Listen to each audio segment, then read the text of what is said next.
that are attached to it.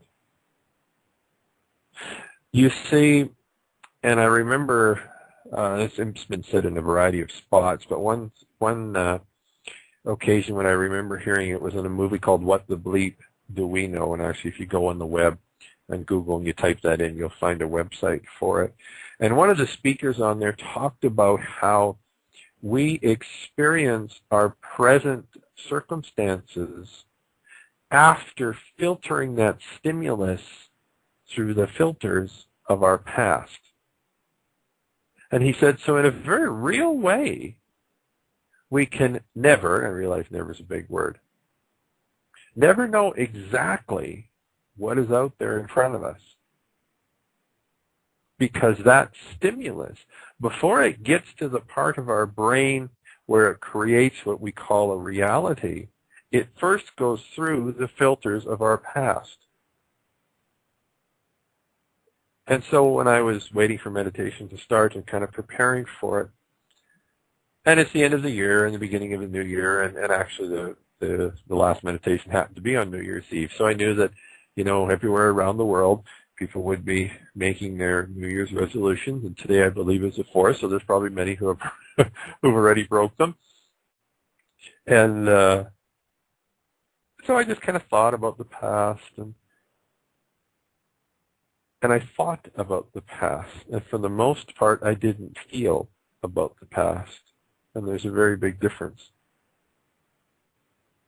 Just like it's not our conjectures and speculations of the future that cause us our discomfort, it's the emotions that go with it. The same thing applies to the past.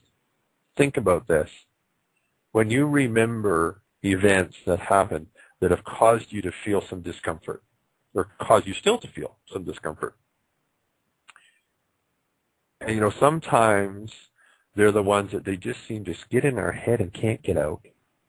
Other times, there are the ones that we're just going about our day-to-day stuff and something triggers it. Here comes this thought back into our head. Along with it comes the emotion. Now, I want you to think about this. What causes discomfort, the memory or the emotion? It's the emotion. How often I teach my Reiki students an emotional releasing technique. And there's a whole, well, I was going to say a theory, and it's a theory, but it actually has been borne out through experience and validated by so many folks that have used it and got some really positive results about it, about releasing the emotions, that it's not the thought that we're quote-unquote afraid of, it's the emotion. So I'll ask them, I'll say, okay, I want you to think back, what did you have for breakfast 3 weeks ago? Every once in a while, you get a student that knows. And then I really have to talk to them about trying to diversify their life a little bit. You know? And it's the one that has like cream of wheat every morning and had cream of wheat every morning since they were 3, right? So, but usually, people can't remember. I know I can't remember, right? And then I will ask them to think back to an event, pleasant or unpleasant, that maybe happened a year ago, 2 years ago, 20 years ago. Guaranteed every one of them, almost instantly, when I ask that question, a memory will come back. Now, why is it that they can remember, and oftentimes in vivid details, an event that happened maybe 20 years ago, maybe 30 years ago, right?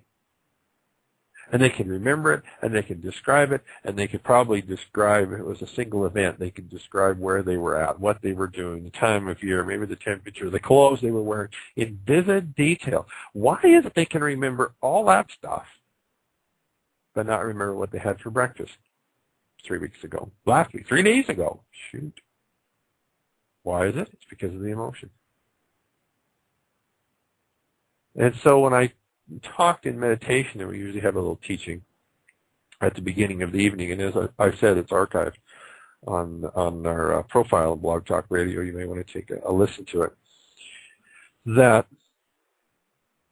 I offered them the opportunity to look back at the past, well, let's say the past year, let's say the past, and simply observe it. Now, here's where, and I kind of started talking about this at the beginning of the show. I'm going to take you through a little exercise for just kind of grounding yourself, bringing yourself to the present moment. There's all sorts of cliches to describe it. Basically, it's remembering how to be still. And when we do that, there's a groundedness and a solidness and a security that just flows in.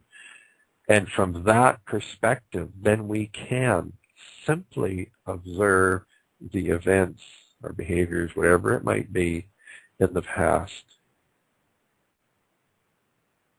Because this is not about, and I told the folks that, it's not about reliving, it's not about re-traumatizing, it's actually about releasing. And here's the thing, the emotions that we believe are attached to the events, and they may be related to the events, but they aren't attached, at least not in such a way that we can't let them go. That when they look back at those events, it's not about kind of a fresh new traumatization of the emotion that was attached with it. When you're in that grounded state, in that state of peacefulness, then you're able to simply observe those events and get a flavoring of the emotions, but not be overwhelmed by them. And that's the other thing. Oftentimes, that is why, like we avoid these memories of the past like the plague, and we do things to distract ourselves. And I'm sure we've all had them. And we'll say, geez, I do everything I can, or, I try to distract myself or forget about it, and then it'll come back, and then it'll come back, and then it'll come back. You know why it comes back? And when it comes back, and this is a real challenge, be thankful when it comes back. But be not afraid. Now, the biggest thing with emotions that I have found is, first of all, especially in our Western society, we have not been taught really what they are, and we've not been taught what to do with them. And here's the thing. The memory comes back, brings the emotion with it.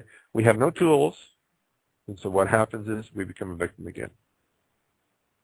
And so then we try and anesthetize ourselves or distract ourselves even more. Sooner or later it comes back. Why does it come back? Because our being, our spirit, our inner selves knows that the only way that emotion can fulfill its life cycle and leave, and emotions have a life cycle, is for you to let it go. And when we distract ourselves, we effectively lock that emotion in place with that event. And that combination will stay there for a minute, a week, a year, a lifetime. But when we step back into that stillness, and this is what I encourage the folks to do, to look back at the events of the past year and simply observe them for what they are. You see, the universe is always giving us opportunities to learn if we can choose to look at them that way. And that's the challenge. I often tell my folks, and many times tell myself, that sometimes the best packages show up in the ugliest wrapping paper.